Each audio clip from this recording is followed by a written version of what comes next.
মতুয়া ভাইদের অপমানিত, বঞ্চিত, এমন কি লাইনে দাঁড় করিয়ে সব বৈধ নথি থাকার পরেও গায়ের জোরে তাদের নাম কাটা হয়েছে।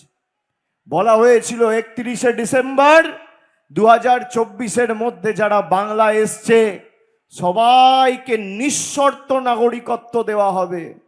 তারপর দেখা গেল বছরের পর বছর, কেউ 100 বছর, কেউ 200 বছর ধরে, কেউ 60 বছর, কেউ 70 বছর ধরে এই মাটিতে রয়েছে। গায়ের জোরে নরেন্দ্র মোদী আর অসীম সরকার আর শান্তনু ঠাকুরের সরকার এই মতুয়া ভাইদের নাম কেটেছে। তৃণমূল কংগ্রেস আপনাদের পাশে দাঁড়িয়েছে, যাদের নাম লজিক্যাল ডিসক্রিপেন্সিতে ক্লিয়ার হয়েছে। মমতা ব্যানার্জি যদি সুপ্রিম কোর্ট না যেত, আপনাদের সবার নাম কেটে ডিটেনশন ক্যাম্পে অসীম সরকারের পার্টি আর শান্তনু ঠাকুরের পার্টি পাঠাতো।